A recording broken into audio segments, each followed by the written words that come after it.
1941 সালে যে সংগঠন যাত্রা করেছিল, পদে পদে তার যাত্রাকে ব্যাহত করার জন্য রাম বাম সহ এক শ্রেণীর মানুষ বারবার চেষ্টা করেছে।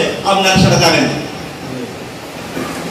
পাঠানকোটে যখন পাকিস্তান হওয়ার পরে পাঠানকোটে যখন তার কার্যালয় স্থাপন করলো, প্রথম মাহফিল করছিল পাকিস্তানের গভর্নর জেনারেল গোলাম মোহাম্মদ, তার গুন্ডা বাহিনী গিয়ে সেই রুকন সম্মেলন বানচাল করার চেষ্টা করেছে এবং সেদিন প্রথম হয়েছে পাকিস্তানের ময়দানে আল্লাহ বক্স। আজকের এই মাহফিল থেকে আমি আল্লাহ বক্সের শাহাদাতের জন্য আল্লাহর কাছে ফরিয়াদ জানাচ্ছি। প্রিয় ভাইরা, পাকিস্তান স্বাধীন হলো কিভাবে পাকিস্তান চলবে? মোহাম্মদ আলী বলেছিলেন আমার সংবিধান হচ্ছে কোরআন, কিন্তু তিনি কোরআনের সংবিধান বানালেন না। সৈয়দ আবদুল্লাহ মাহমুদে আলেমদের সাথে নিয়ে আন্দোলন করলেন, শেষ পর্যন্ত তাদেরকে নিয়ে সৈয়দ আবদুল্লাহ মাহমুদের নেতৃত্বে একটা কমিটি গঠন করা হলো। বলা হলো আপনারা তাহলে সংবিধান দেন। তার একটা আদর্শ প্রস্তাব দিল। এই আদর্শ প্রস্তাব দিয়ে পাকিস্তান চলছিল, কিন্তু গোলাম মোহাম্মদ ক্ষমতায় এসে সে আদর্শ প্রস্তাবের পাতাগুলো ছিঁড়ে গেল। বলে আদর্শ প্রস্তাব চলবে না, পাকিস্তান চলবে ধর্ম নিরপেক্ষ তথা ধর্মহীন তন্ত্রে। এরপরে সেই গোলাম মোহাম্মদ প্রথমবার জামাতকে ব্যান করলো। কাদিয়ানির সমস্যার ব্যাপারে গোলাম আহমদ কাদিয়ানি যখন বলেছিল যে আমি আল্লাহর নবী, আমি প্রথমে বললাম আমি প্রতিশ্রুত মাহদী, এরপরে বললাম আমি আল্লাহর নবী, শরীয়তবিহীন নবী, পরে বললাম আমিও শরীয়তওয়ালা নবী।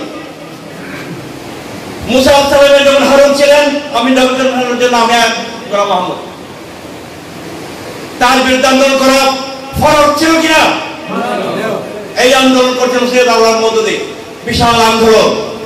আইয়ুব খান ক্ষমতায় ছিলেন। এই আন্দোলন পাকিস্তানের সর্বস্তর ইসলামী জনতাকে জাগিয়ে দিয়েছিল, আর এর জন্য তাকে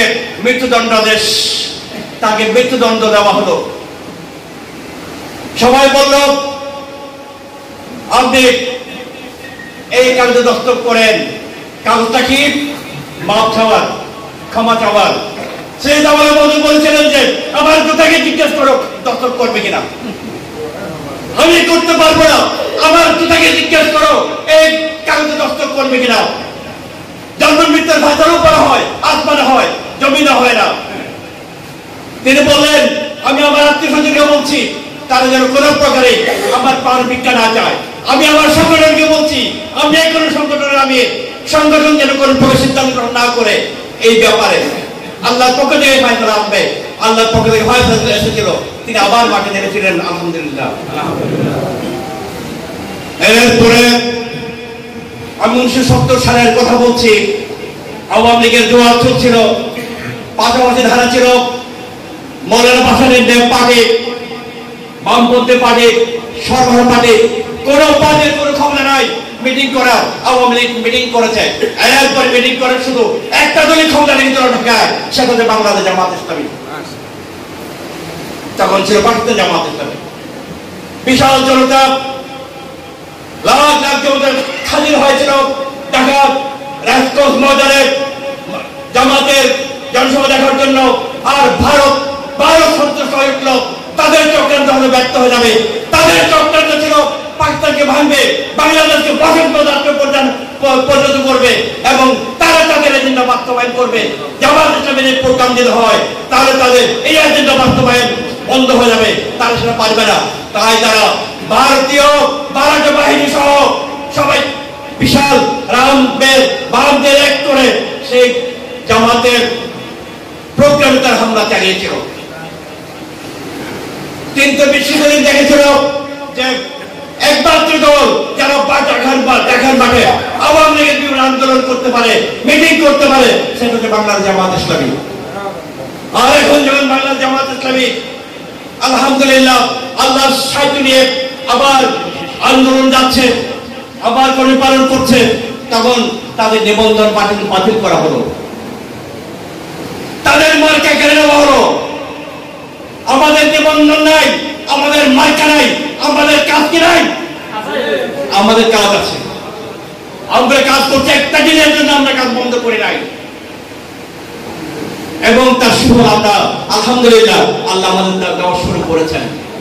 আমরা এই ময়দানে থাকবো, বাংলার ময়দান যতদিন ধরে। আমি এর আগে একটা কথা বক্তব্য বলছিলাম যে আমাদের সামনে দুটি পথ, হয় দিন কায়েমের সংগ্রামে থেকে যাওয়া অথবা শাহাদত বরণ করা, এর বাইরে আর কেউ নাই, বাইরে আর কিছু না।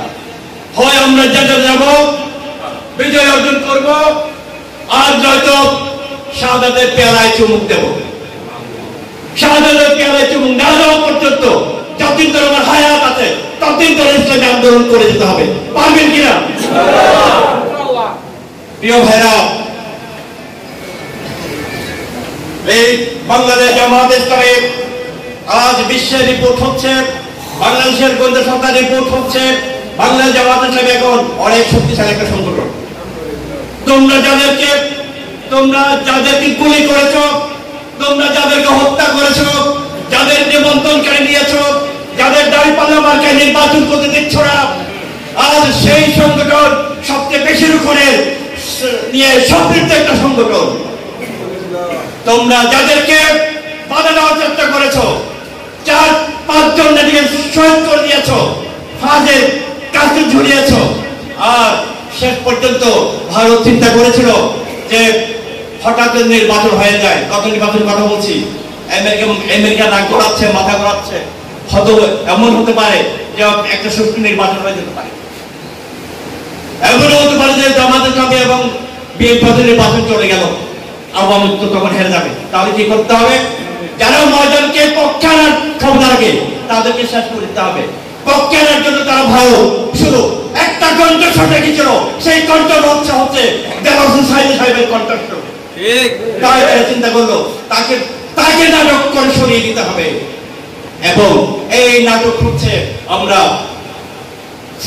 আল্লামা দেওয়ার সাহেবের শাহাদাত দেখতে পেলাম। প্রিয় ভাইরা, এই শাহাদাতের পথ ধরে, এই আত্মত্যাগের পথ ধরে আমরা এগিয়ে যাচ্ছি। এই বাংলার জমিনে আল্লাহর দিন কায়েম না হওয়া পর্যন্ত আমরা ক্ষান্ত হব না।